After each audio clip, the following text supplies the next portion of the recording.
আমন্ত্রণ দীপ্ত সংবাদে আপনাদের সাথে আছি আমি ইয়াসমিন সুমনা। ইরানের নতুন সর্বোচ্চ নেতা নির্বাচিত হয়েছেন আয়াতুল্লাহ আলী খামেনির ছেলে মুস্তফা খামেনি। বুধবার এ তথ্য জানিয়েছে সংবাদ মাধ্যম ইরান ইন্টারন্যাশনাল। প্রতিবেদনে বলা হয়, বিপ্লবী গার্ডের চাপে ইরানের অ্যাসেম্বলি অফ এক্সপার্ট মুস্তফাকে নতুন নেতা হিসেবে নির্বাচিত করেছে।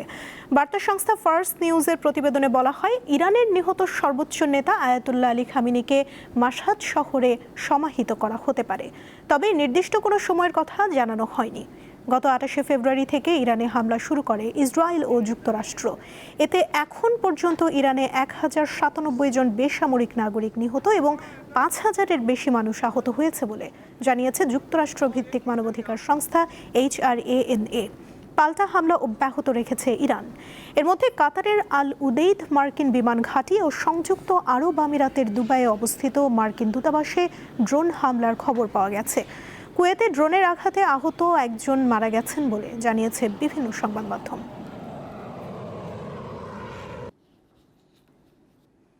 ইরানে হামলার উদ্দেশ্যে যুক্তরাষ্ট্রের সামরিক বাহিনীকে স্পেনের ঘাঁটি ব্যবহারের অনুমতি না দেয়ায় দেশটির সঙ্গে সব ধরনের বাণিজ্যিক সম্পর্ক ছিন্নের ঘোষণা দিয়েছেন মার্কিন প্রেসিডেন্ট ডোনাল্ড ট্রাম্প।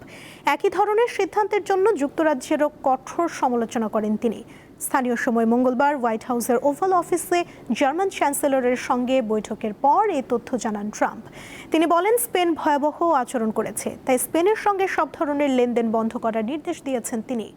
এ সময় যুক্তরাজ্যেরও কঠোর সমালোচনা করেন মার্কিন প্রেসিডেন্ট। তবে যুক্তরাষ্ট্র বাণিজ্য বন্ধ করলে বিশেষ কোনো সমস্যা হবে না বলে জানিয়েছে স্পেন। এর আগে স্পেন সরকার ইরানে হামলার নিন্দাও জানিয়েছিল।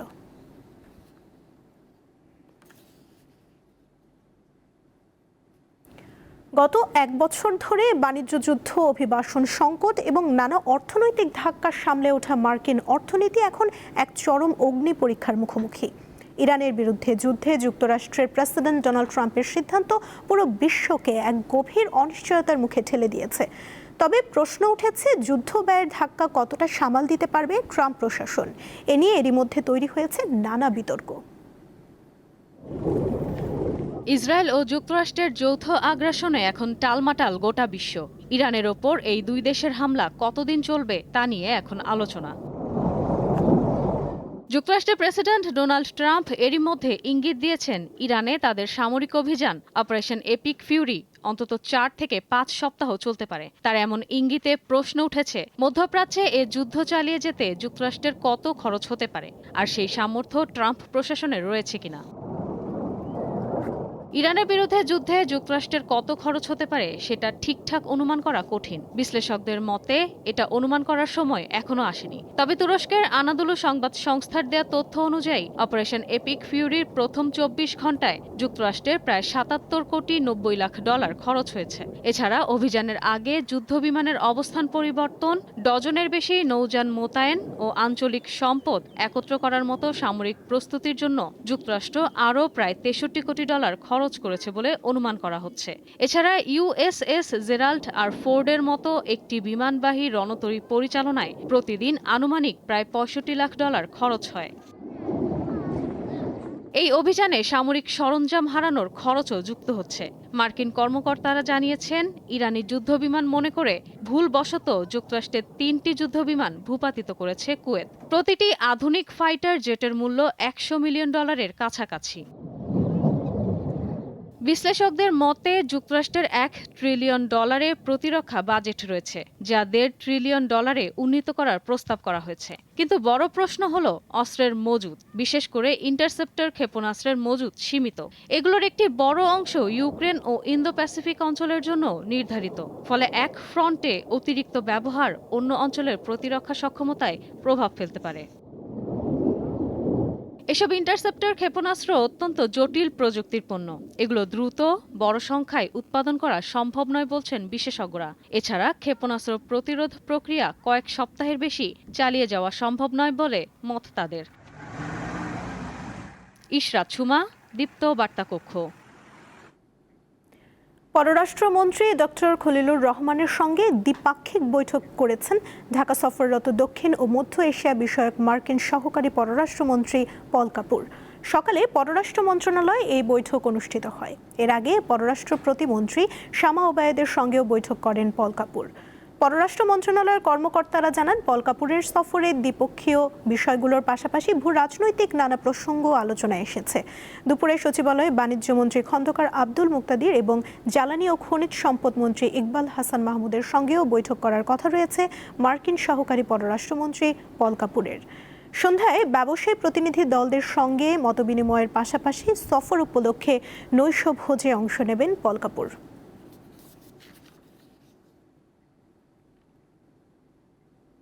আগামী মে মাস থেকে 5 কোটি বৃক্ষরোপণ কার্যক্রম শুরুর পরিকল্পনা সরকারের, এমনটাই জানিয়েছেন পরিবেশ, বন ও জলবায়ু পরিবর্তন মন্ত্রী আব্দুল আউয়াল মিন্টু। বুধবার সকালে সচিবালয়ে প্রধানমন্ত্রী তারেক রহমানের সঙ্গে বৈঠক শেষে তিনি একথা জানান। পরিবেশ মন্ত্রী বলেন, প্রতি বছর 5 কোটি বৃক্ষরোপণ করবে সরকার। বৃক্ষরোপণের মাধ্যমে কার্বন বাণিজ্যে সংযুক্ত হওয়া সরকারের মূল উদ্দেশ্য। তিনি আরও বলেন, 5 বছরে 25 কোটি বৃক্ষরোপণের লক্ষ্য পূরণে মন্ত্রণালয়ের উদ্যোগের বিষয়টি প্রধানমন্ত্রীকে অবহিত করা হয়। প্রধানমন্ত্রী তারেক রহমানও এ বিষয়ে প্রয়োজনীয় দিক নির্দেশনা দিয়েছেন।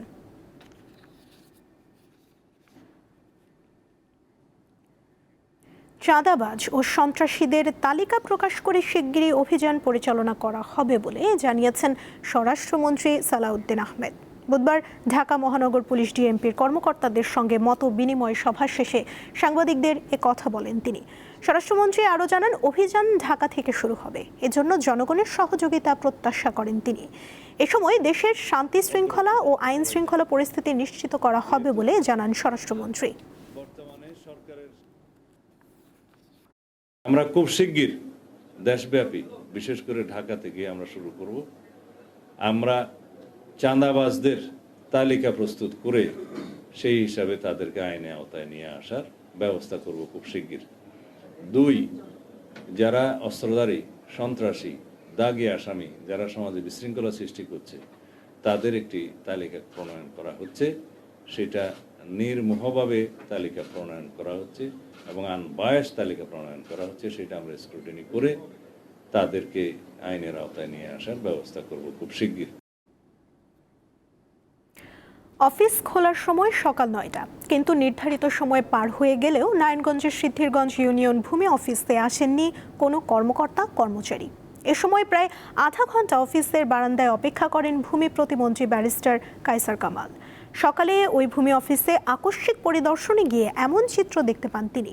সময় মতো কর্মকর্তা কর্মচারীরা অফিসে উপস্থিত না হওয়ায় ক্ষুব্ধ প্রতিক্রিয়া জানান প্রতিমন্ত্রী। বলেন, এ ধরনের অবহেলার বিরুদ্ধে বিধি অনুযায়ী আইনানুগ ও বিভাগীয় ব্যবস্থা নেওয়া হবে।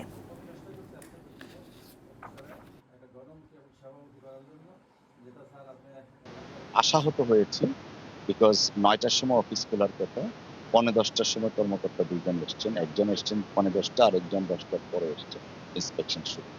তো এই ব্যাপারে আমরা যথাযথ কর্তৃপক্ষের মাধ্যমে বিধি অনুসারে ব্যবস্থা নেওয়া হবে। দেখুন, প্রজাতন্ত্রের কর্মকর্তা বা কর্মচারী হিসাবে জনগণের সাথে যে সম্পৃক্ততা, ইন্টারাকশনটা, সেটা হয়ে উঠছে না। তো সেই বিষয়টা আমরা অ্যাড্রেস করব। আমরা যে এলাকার মানুষ কোনো 2 পয়সা গণ্য করা না। আমার তুমি 40,000 টাকা চাই, আল্লাহ আমি তুমি গরিব 40,000 টাকা করতে দিব। আসলে না করতে আমার এই জায়গাটা আমার নামঞ্জুর করে দিছে। কাগজপত্র সঠিক আছে এবং আমার খাজনাও দেওয়া আছে। ইদানিং অফিসে আসলে খাজনা হয়েছে, ঘাস লেগে আছে। 2024 সালের জুলাই গণঅভ্যুত্থানের সময় রাজধানীর রামপুরায় 2 জনকে হত্যা ও অপর 2 জনকে গুলি করার ঘটনায় মানবতা বিরোধী অপরাধ মামলার রায় স্থগিতের আবেদন করছেন নবনিযুক্ত চিফ প্রসিকিউটর আমিনুল ইসলাম। আন্তর্জাতিক অপরাধ ট্রাইব্যুনাল 1-এ আজ রায় ঘোষণার জন্য দিন ধার্য ছিল। প্রসিকিউশন জানায়, মামলা প্রক্রিয়ায় কিছু ঘাটতি থাকায় এবং বাড়তি তথ্য উপাত্ত যুক্ত করতে রায় স্থগিত চেয়ে আবেদন করা হয়েছে। এ মামলায় তৎকালীন ডিএমপি কমিশনার হাবিবুর রহমান সহ পুলিশের 5 জন সাবেক কর্মকর্তার বিরুদ্ধে অভিযোগ আনা হয়েছে। তাদের মধ্যে রামপুরা পুলিশ ফাঁড়ির সাবেক সহকারী উপপরিদর্শক চঞ্চল চন্দ্র সরকার হেফাজতে রয়েছেন, বাকি 4 জন পলাতক। এই মামলাটি আমার আগেই রায়ের জন্য ধার্য ছিল, কিন্তু আমার কাছে মনে হয়েছে যে এই সমস্ত মামলাটি আমার পর্যবেক্ষণ করা প্রয়োজন। সেই হিসাবেই মামলাটি আমি সম্পূর্ণ দেখলাম। আমার নলেজে যেটা আসলো, যে একটা ভিডিও রেকর্ডিং আছে, সেই ভিডিও রেকর্ডটা ইনঅ্যাডভার্টেন্টলি আমরা এটা এভিডেন্সে আনতে পারিনি।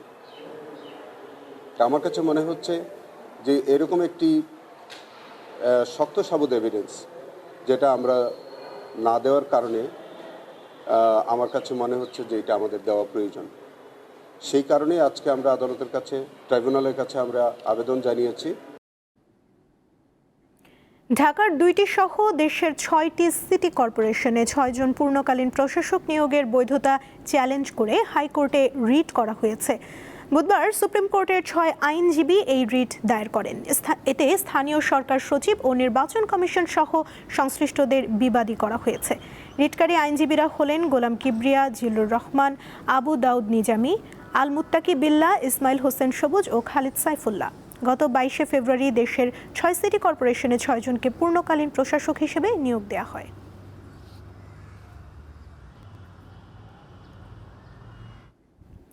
এবারে কেওয়াই স্টিল চট্টগ্রাম সংবাদ।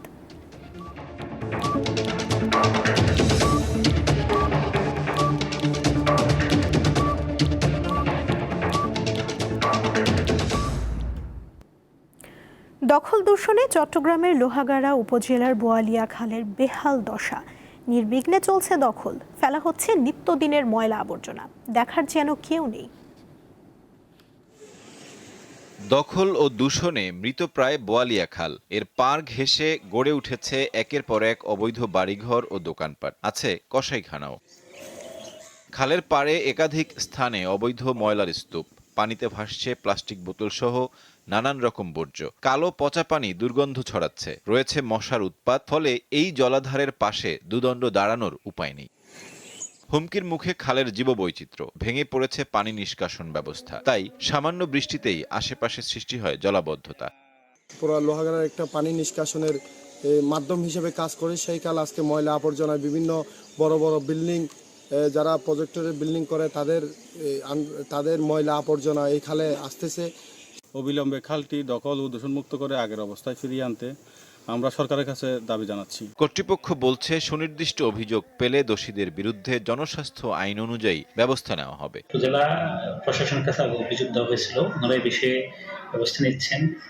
আর আমাদের কাছে যদি আসে, আমরা আমাদের স্যানিটারি ইন্সপেক্টরের মাধ্যমে আমরা উপজেলা প্রশাসনকে সাথে নিয়ে এই বিষয়ে স্থানীয় মানুষজনকে সংশ্লিষ্ট করে একটা ব্যবস্থা নেওয়ার জন্য পদক্ষেপ নিব আমরা। খাল খনন কর্মসূচি শুরু হলে বোয়ালিয়া অগ্রাধিকার পাবে বলছেন এই কর্মকর্তা। এখন সবচেয়ে আশার বিষয় হচ্ছে বাংলাদেশ সরকারও নতুন করে খাল খননের কর্মসূচি হাতে নিচ্ছেন। তো সেক্ষেত্রে আমরা আমাদের যে প্রায়োরিটি অনুযায়ী আমরা একদম প্রথম দিকেই অগ্রাধিকার ভিত্তিতে বোয়ালিয়া খালটা শুরুতে থাকবে। একসময় 11 কিলোমিটার দীর্ঘ বোয়ালিয়া খালের গড় প্রস্থ ছিল 30 ফুটের মতো। দখলের কারণে তা অনেক স্থানে 8 থেকে 10 ফুটে নেমে এসেছে। সাইফুর রহমান শিশির, দীপ্ত বার্তা কক্ষ। টানা 6 দফা বাড়ানোর পর অবশেষে দেশের বাজারে স্বর্ণের দাম কমিয়েছে বাংলাদেশ জুয়েলার্স অ্যাসোসিয়েশন বাজুস। এবার ভরিতে 9,214 টাকা কমিয়ে 22 ক্যারেটের 1 ভরি স্বর্ণের দাম 2,68,214 টাকা নির্ধারণ করেছে সংগঠনটি। বুধবার সকালে এক বিজ্ঞপ্তিতে এই তথ্য জানিয়েছে বাজুস। নতুন এই দাম আজ থেকেই কার্যকর ধরা হয়েছে। নতুন দাম অনুযায়ী 21 ক্যারেটের প্রতি ভরি 2,56,025 টাকা, 18 ক্যারেটের 2,19,458 টাকা এবং সনাতন পদ্ধতির প্রতি ভরি স্বর্ণের দাম 1,79,159 টাকা নির্ধারণ করা হয়েছে। এ নিয়ে চলতি বছর এখন পর্যন্ত দেশের বাজারে 37 বার সমন্বয় করা হয়েছে স্বর্ণের দাম, যেখানে 24 দফা বাড়ানো এবং কমানো হয়েছে 13 দফা।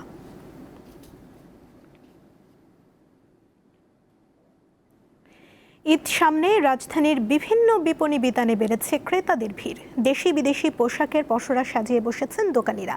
পরিবারের ছোট সদস্যদের নিয়ে এক দোকান থেকে অন্য দোকানে ঘুরছেন বাবা মায়েরা। এছাড়া মেয়েদের 3 পিস এবং কসমেটিক্সের দোকানেও বাড়ছে ভিড়।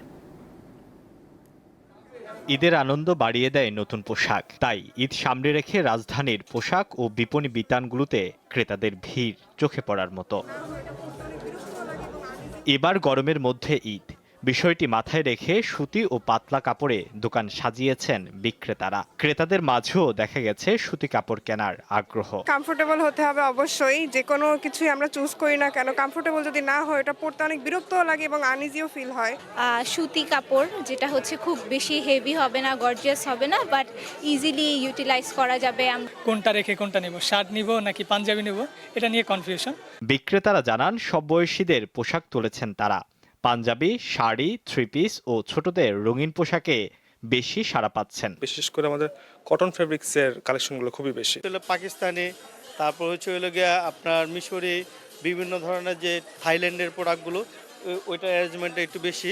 সিল্কের শাড়িগুলো বেশি গেছে, আর হচ্ছে যেগুলো হচ্ছে মসলিনের ওড়না আর হচ্ছে সিল্কের জামা। ইফতারের পর দোকানগুলোতে ক্রেতা সমাগম বাড়তে দেখা গেছে। নিজেদের সামর্থ্যের মধ্যে পরিবারের সদস্যদের মুখে হাসি ফোটানোর চেষ্টায় অভিভাবকরা। আলোয়ান খান, দীপ্ত সংবাদ, ঢাকা। ঈদ সামনে রেখে ব্যস্ত সময় পার করছেন নারায়ণগঞ্জের জামদানি শাড়ি তৈরির কারিগররা। তবে বেচাকেনা এখনও তেমন জমে ওঠেনি বলে জানান বিক্রেতা ও তাঁতিরা। রমজানের শেষ দিকে প্রতিবারের মতো এবারও ভালো বেচাকেনা হতে পারে বলে আশা করছেন সংশ্লিষ্টরা। গভীর মনোযোগে হাতে চলছে বুনন কাজ। দম ফেলার যেন সুযোগ নেই জামদানি কারিগরদের। প্রতিদিন ভোর 5টা থেকে মধ্যরাত অবধি ব্যস্ত তারা। নারায়ণগঞ্জের রূপগঞ্জ উপজেলার নোয়াপাড়া এলাকার জামদানি পল্লীতে চোখে পড়বে এমনই দৃশ্য। বছর জুড়ে জামদানির চাহিদা থাকলেও ঈদ সামনে ব্যস্ততা বাড়ে কয়েক গুণ। এই কাজে অনেক দিনে রাতে অনেক পরিশ্রম করতেছি। ঈদ উপলক্ষে যেমন আমরা কাজটা একটু বাড়তিভাবে করি, সামনে ঈদ আছে। এই যে ডিজাইনটা নতুন ডিজাইন, এটা যদি পারিশ্রমিকটা একটু বাড়া দেওয়া হইতো তো ভালো হইতো। মান বেশির দিকে আমরা বেশি পারিশ্রমিকটা বর্তমানে পাইতেছি না। ফুল তেসরি, ছিটার তেরসি, ছিটার জাল, সুই জাল, হাঁটু ভাঙা তেরসি, ডালিম তেরসি সহ আছে পার্টির জাল, পান তেরসি, গোলাপ ফুল, জুঁই ফুল ও পোনা ফুল, শাপলা ফুল, গুটি ফুল, মদন পায়ের সহ প্রায় শতাধিক নামের জামদানি। এগুলোর মধ্যে ছিটার জাল, সুই জাল ও পার্টির জালের দাম সবচেয়ে বেশি। আমাদের এখানে জামদানি 3000 টাকা থেকে শুরু, 50, 60, 70, 80, 1 লাখ 1.5 লাখ টাকাও আছে। 60-80 কাউন্ট থেকে 120-100 কাউন্ট পর্যন্ত শাড়ি আমার কাছে বানানো আছে। এবারের ঈদে শত কোটি টাকার জামদানি যাবে দেশের বিভিন্ন বিপণী বিতানে। শুধু তাই নয়, বিদেশের বাজারেও পাঠাতে হবে তাঁতিদের বোনা নানা রং ও ডিজাইনের শাড়ি। তবে ঈদের বেচাকেনা এখনো শুরু হয়নি বলে জানান এই পল্লীর তাঁতিরা। আমরা আশাবাদী 15 রোজার পর থেকে বেচাকেনা লাগবে।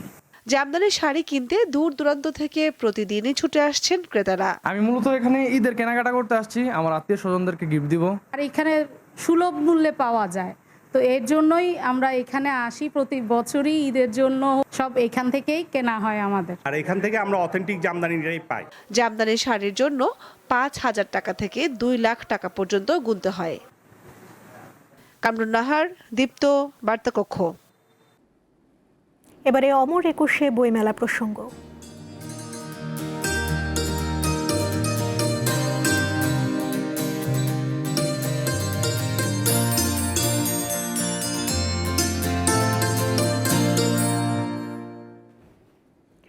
প্রতিবারের মতো এবার অমর একুশে বইমেলায় চেনা সেই রূপ নেই। আগের বছরগুলোতে প্রকাশনা প্রতিষ্ঠানগুলো পাঠক টানতে তৈরি করত দৃষ্টিনন্দন প্যাভিলিয়ন। ভিন্ন ভিন্ন নকশা, আলোকসজ্জা আর স্থাপত্য শৈলীতে মেলায় তৈরি হতো উৎসবের আবহ। কিন্তু এবার মেলায় নেই কোনো প্যাভিলিয়ন, বরাদ্দ হয়েছে শুধু স্টল। বই, লেখক ও পাঠক নিয়ে বইমেলা, তবু আয়োজনের বৈচিত্র্য মেলাকে দেয় বাড়তি মাত্রা। প্যাভিলিয়ন ছাড়া এবারের আয়োজনে সেই চেনা উৎসবের আমেজ নেই। প্যাভিলিয়ন না থাকায় পাঠকদের আকৃষ্ট করতে প্রকাশকদের নেই আলাদা নকশায় সাজানোর সুযোগ। একই ধরনের স্টলের সারিতে কিছুটা একঘেয়েমিও দেখছেন কেউ কেউ। প্রতি বছরের মতো জাঁকজমকপূর্ণ এবার আসলে না। আগের বইমেলাটা আরো বেশি সুন্দর লাগছে, আমার কাছে মনে হয়েছিল প্যাভিলিয়ন বা স্টলগুলো আরো বেশি সুন্দর করে সাজানো ছিল। এবার প্যাভিলিয়নটা না থাকার কারণে আমার মনে হচ্ছে যে নান্দনিকতায় খানিকটা ঘাটতি রয়েছে। ওইরকম সৌন্দর্যটাও আসলে কমে গেছে। তো আমার কাছে মনে হয় যে ওই আগের প্যাভিলিয়নের যে ব্যাপারটা আছে ওইটা থাকলেই হয়তো ভালো হতো। প্যাভিলিয়ন না থাকায় থিম অনুযায়ী সাজানো যায়নি, ফলে মেলার চিরচেনা বৈচিত্র্য ও নান্দনিকতা অনেকটাই হারিয়েছে। এখন তো সবার একই রকম ডিজাইন, মানুষ আলাদা কিছু করতে পারে না। একেবারে যারা পাবলিকেশনের নাম জানে, চিনে, বোদ্ধা লোক, তারা হয়তো বুঝতে পারে যে এটা এরকম এটা এরকম। আর যারা ঘুরতে আসে তাদের কাছে এখন সব একরকম মনে হচ্ছে। আমাদের পেভিলিয়নের জায়গায় এবার 5টা করে ইউনিট দেওয়া হয়েছে। যেহেতু আমরা পেভিলিয়নটাই প্রত্যেক বছর আয়োজন করে আসছি, আমরা চাইবো যে নেক্সট ইয়ার থেকে যাতে আবার এই পেভিলিয়নের আয়োজনটাই করা হয়ে থাকে। এবার বইমেলা আয়োজনে অনিশ্চয়তা কাটানো এবং সব প্রকাশনীকে এক কাতারে আনতে প্যাভিলিয়ন বরাদ্দ বাতিল করে কর্তৃপক্ষ। জহুরুল মোহসান, দীপ্ত সংবাদ, ঢাকা।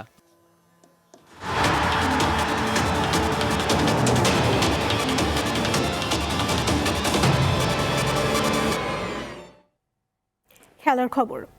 নারী এশিয়ান কাপে পরের ম্যাচের জন্য বুধবার সকালে সিডনির জুবলি স্টেডিয়ামে রিকভারি সেশন করেছে বাংলাদেশ দল।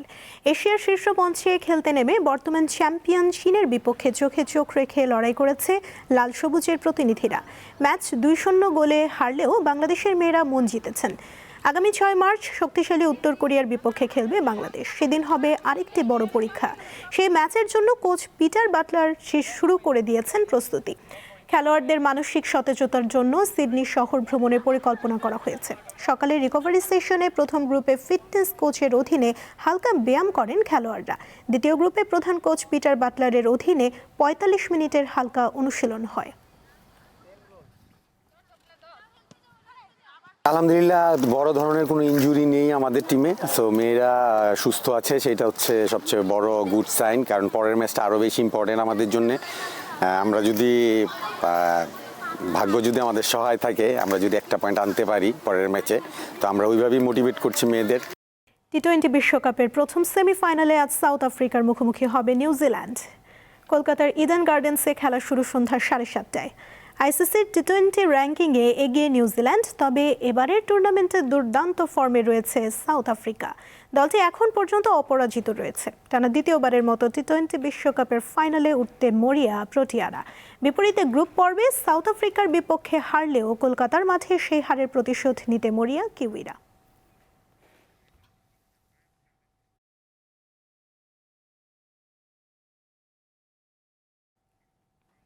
এই ছিল এখনকার মতো। এরপর সন্ধ্যা 6:40 পরবর্তী সংবাদ দেখার আমন্ত্রণ রইল। এতক্ষণ সঙ্গে থাকার জন্য ধন্যবাদ সবাইকে।